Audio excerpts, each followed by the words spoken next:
2014 sampai dengan 2016, 2 tahun Jakarta mendapatkan cobaan yang lumayan menantang, dipimpin oleh seorang pemimpin yang bukan berasal dari kita.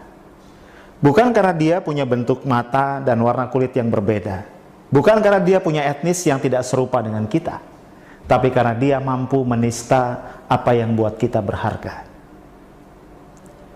Mungkin terlalu lama bergaul dengan 9 naga, orang-orang yang kelewat kaya, membuat dia lupa bahwa banyak warga Jakarta masih mencoba untuk meningkatkan harkat dan martabat hidupnya.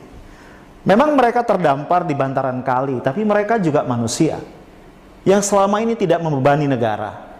Mereka mencari nafkah, membanting tulang, mengeluarkan keringat untuk memberikan pada keluarganya harapan akan sebuah kehidupan yang lebih baik.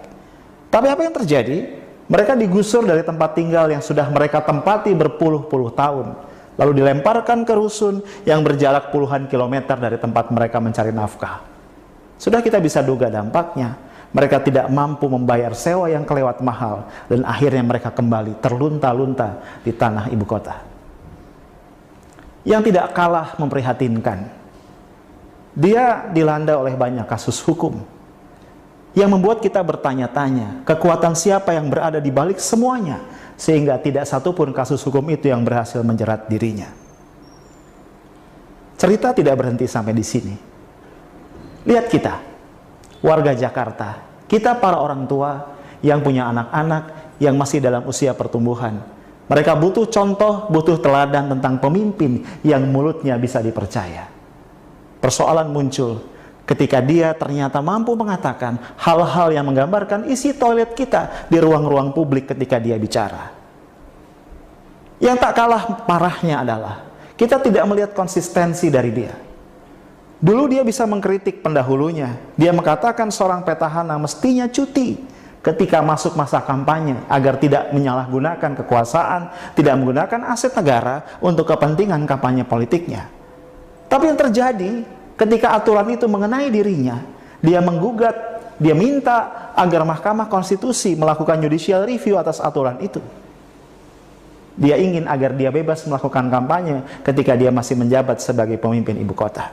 Yang juga tidak bisa dilupakan, dengan luar biasa dia mencaci partai-partai politik, mengatakan mereka mencuri suara rakyat, dan kemudian dengan gegap gempita membangun sebuah barisan sukarela untuk mendukung dirinya maju lewat jalur independen dalam pemilihan pemilu kada berikutnya. Tapi apa yang terjadi? Ketika beberapa partai mulai menyatakan dukungan kepadanya,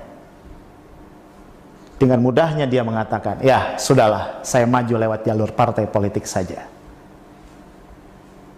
Pemimpin seperti apa yang konsistensi ucapannya tidak bisa kita pegang? Pemimpin seperti apa yang bisa mengubah pandangannya dalam waktu singkat tentang hal-hal yang sangat mendasar? Yang lebih menyakitkan, dia bisa mengeluarkan kata-kata yang menistakan agama yang bukan agamanya. Bayangkan, dia mengatakan salah satu ayat dari Al-Quran, kitab suci umat Islam yang merupakan 85% lebih warga Jakarta, digunakan untuk membodohi mereka. Ini bukan persoalan sara. Sekali lagi, ini bukan persoalan sara. Ini persoalan mulut seorang pemimpin yang tidak ditakar dampaknya. Dengan kata lain, ini persoalan inkompetensi dari dia yang tidak tahu apa yang pantas dan tidak pantas dikatakan oleh seorang pemimpin ibu kota. Dia mungkin tidak sadar, seorang pemimpin punya 2 peran mendasar setidaknya dimanapun atau di komunitas apapun dia memimpin. Pertama, pemimpin harus mampu menjadi cultural ambassador, mampu merepresentasikan nilai-nilai dari masyarakat di mana dia hidup dan memimpin.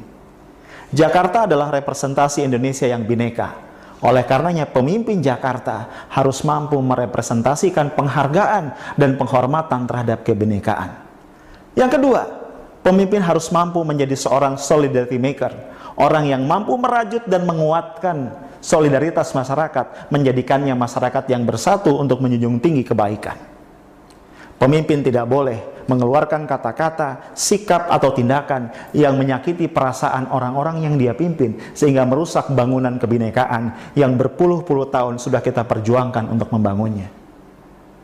Karena inkompetensi itu, Tiada kata yang bisa kita sampaikan kepada dia bahwa waktunya sudah habis. Dia tidak pantas memimpin Jakarta yang merupakan wajah dari Nusantara.